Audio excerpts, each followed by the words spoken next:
Morning everybody, how are y'all doing today? I'm doing great, but Concord not so much, because I'm sure you're all aware by now, but let me just show you in case you're not. Concord, at least on Steam, is yet to crack 700 players. A brand new AAA shooter from Sony cannot even hit quadruple digit numbers. In fact, I have a bit of a proposition for you all, but I'm gonna save that for later. Anyway, this situation has been very interesting, because it's times like this when you have true disasters like Concord, which really separate the people who are, slightly biased towards a company from the people who are just full on die hard. They love the company no matter what. Another good example of this is Redfall last year. Only the most die hard, copium snorting Xbox fanboys defended that game. And the same is true with Concord now. And that's what I want to take a look at today. Posts on Twitter from people who are so die hard dedicated to PlayStation that they're either deflecting how bad the game is doing and that they're bringing up numbers of other games,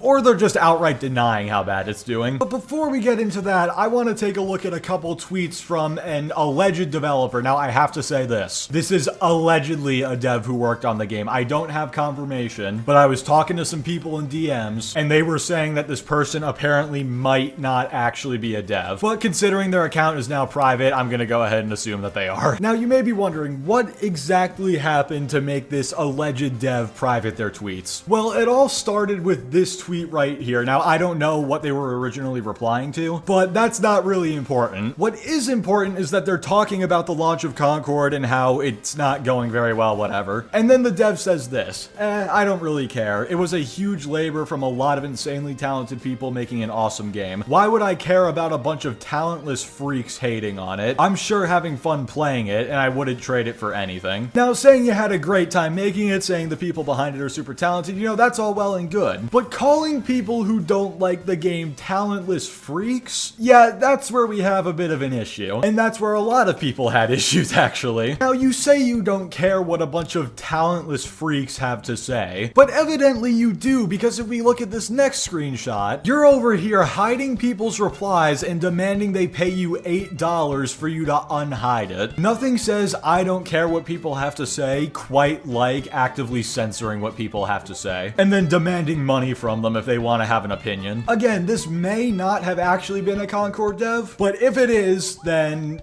dear God. Maybe I have some sympathy for the other devs, but I sure as hell don't have any for you. And the reason I say I kind of have some sympathy for the devs is not just because, the game is doing terribly or whatever. It's also because this game was apparently in development for 8 years. No.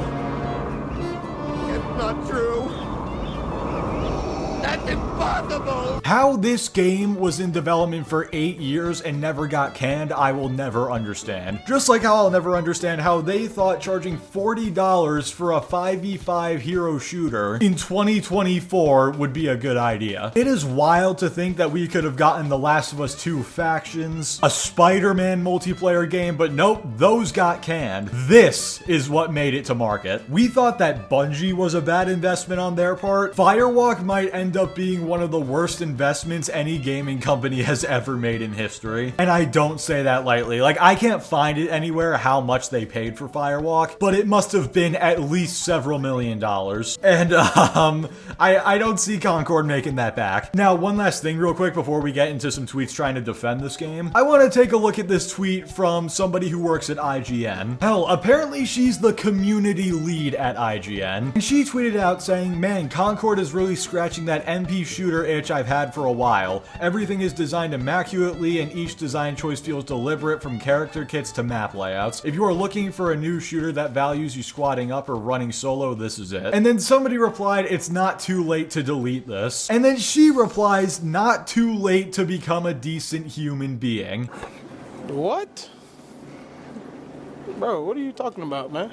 Now, I feel like I should say this first. If you're enjoying Concord, if you're one of the less than 1,000 people probably who bought it, then good. I'm very glad you can enjoy something that most other people are just hating on. I kind of feel bad as well, because I feel like in a couple weeks you're not going to be able to find a match, but whatever, that's besides the point. I will never give you crap for enjoying the game, unless you say it's basically perfect, but we'll get to that later. But when you say you are not even a decent human being, if you don't like Concord, that's where we have a problem. And remember, Remember, this is the community lead at IGN. I'm honestly getting to the point where I've used IGN articles as sources before. I know you can boo me if you want, but I'm honestly starting to get to the point where I think if I see an IGN article on something, I'm just gonna skip it and go to a different one instead. This is embarrassing. Saying someone is not a decent human being because they don't like Concord is absolutely insane. So now that all of that is out of the way, let's finally get into some people defending this. Oh god, here we go. Alright, Unleashed. We're starting off strong. As I predicted, Concord decimated Starfield. 74/59 fire emojis. There is so much wrong with this, I don't even know where to start. Maybe I'll start at the fact that Starfield has over 100,000 reviews that have gotten progressively more negative over time, largely due to the Creation Club introduction, I believe. And also, you know, the honeymoon phase expires for some people and then they realize they don't like the game too much. Meanwhile, Concord is sitting at 334 reviews, which hilariously enough is half of the peak player count. But he's saying that Concord decimated Starfield because it's higher rated on the user scores on Steam. If you actually think this is a flex, you need to do this anyway, but please log off Twitter. Just for an hour, it'll do your brain so much good. Not only has Starfield been out for way longer and also has way more reviews, but on top of that, a game's score has nothing to do with its actual success. You could have 100 reviews on a game and they could all be positive. But guess what? If you're a AAA game hitting only 600 peak players, that doesn't make you a success. Also, I think this just proves more than anything, this game is so unpopular and people care so little about it that pretty much the only people who will even buy it to review it are people who actually like it. This is not a W in any way. And remember how I said that a game's review score has nothing to do with its actual success? Starfield is the perfect example. It was Bethesda's best launch of all time. They hit 1 million concurrent players, and yet it has 59% on Steam. The game may not be the best reviewed, but it was extremely successful. It was the third highest earning game on Steam last year. So I feel like you need to put a little asterisk there where you say it decimated Starfield. Just put like in parentheses or something like that in review score. There you go, guys. The number of players a game has doesn't matter. How much money it makes doesn't matter. All that matters is the review score. I mean, I guess by that logic, Activision should just close down, right? Modern Warfare 3 was rated terribly. Surely that means it made no money and was a complete failure, am I right? Alright, I think I've said my piece. Moving on. Now, this one is actually a part 2 to the last tweet, and it's a reply to that tweet, where somebody replied to Unleashed saying, "and Redfall." This is how low the bar is for these guys. If their game scores better on Metacritic than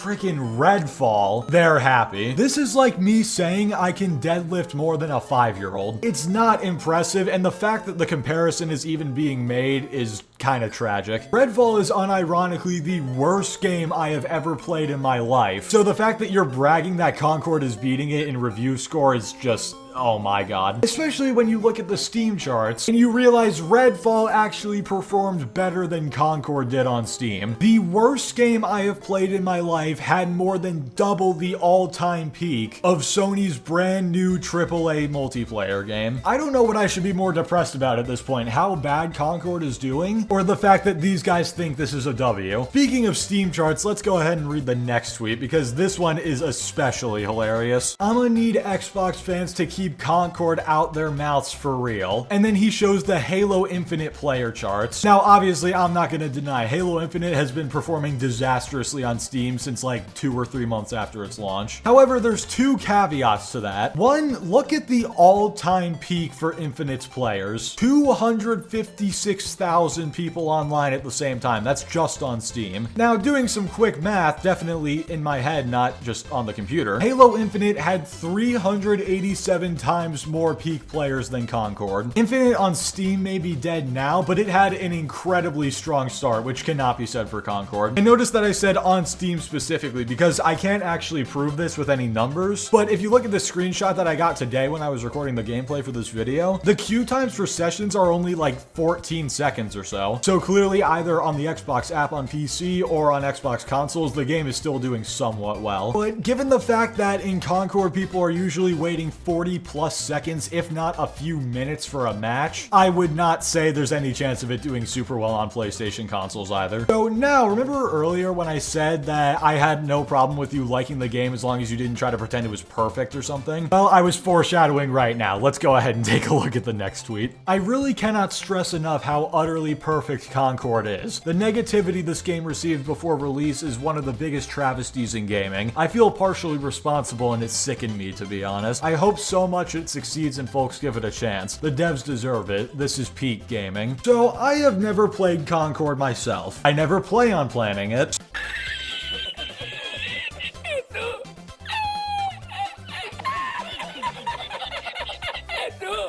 So I cannot speak on how good the game actually is. From what I've heard, it's actually decent. The issue is nobody was asking for another team hero shooter in 2024, especially one that wasn't free to play. But there is absolutely no way this is peak gaming, and there is no shot the game is utterly perfect. He's entitled to his opinion, and honestly, he has more room to speak on the game than I do. But this just sounds like cope of the highest caliber. He has 50 caliber cope. Get it? Because caliber? Okay. Moving on. I've said a couple times throughout this video, Concord costing $40 is stupid, especially when there's so many other hero shooters that are free to play. So for these last two tweets, we're gonna look at some people's reactions to people saying that the game should be free, because apparently we're just poor for thinking that. Let's take a look. This game should be free to play. $40 is too much to ask for this game's genre. Then they play a free to play game buying skins for $60 to $100 lol. WTF is going on here in this community? You sent, I think he meant spent. Then again, earlier I meant plan on playing instead of play on planning, so I guess I'll give him a pass. You spent more money in a week to play a free-to-play game than $40. The issue isn't being able to afford the game. The issue isn't even necessarily a reluctancy to spend money. The issue is that you have games like Overwatch, a far better game than Concord with much more content, that is completely free. We are currently living in an age where most online shooters are free to play. And so if you're making a brand new hero shooter and then charging $40 for it, don't expect it to do well, especially when there's better free alternatives. That is the issue. They made a game nobody wanted and they charged $40 more than they should have. And then this reply to that tweet is even worse. 70 was too much. Now 40 is too much. Maybe they need a hobby they can, you know, afford. Like I said, this is not an issue of people being able to afford the game. I'm gonna out myself. I just dropped $100 on the Vault Edition of Black Ops 6. Being able to afford gaming as a hobby is not the problem. Again, making a game nobody wanted and then charging for it when there's so many other free games just like it but better is a recipe for failure. But I guess poor shaming is more fun than having common sense. Which I guess, to be fair, if I was as dumb as this guy, I would probably be a much happier person. Just so ignorant of the world around me. Unfortunately, I was cursed with common sense. But yeah, anyway guys, that's gonna do it for this video. And real quick before I sign off, I mentioned earlier I had a proposition. I don't know how well this video is gonna do. The algorithm has not been kind to me lately, but if it does numbers like Joe from Seattle's video that I saw earlier today, this challenge should be attainable. If this video hits 1K likes, I will play Concord. And if it hits 2K, I'll gift Delta a copy as well and make him play. And who knows, maybe, not guaranteeing it, but maybe we'll stream it so you can enjoy our suffering. Between you and me, he has no idea about this. He's probably watching this video and freaking out right now. I'm expecting an angry DM in like an hour, but hey, it's up to you guys. Our fates are in your hands. So with all that being said, thank you all so much for watching. Like the video if you liked it, dislike it if you didn't like it, subscribe if you want to see more. Join us every Friday, 9 p.m. Eastern for Salt streams, and I will catch you all next time.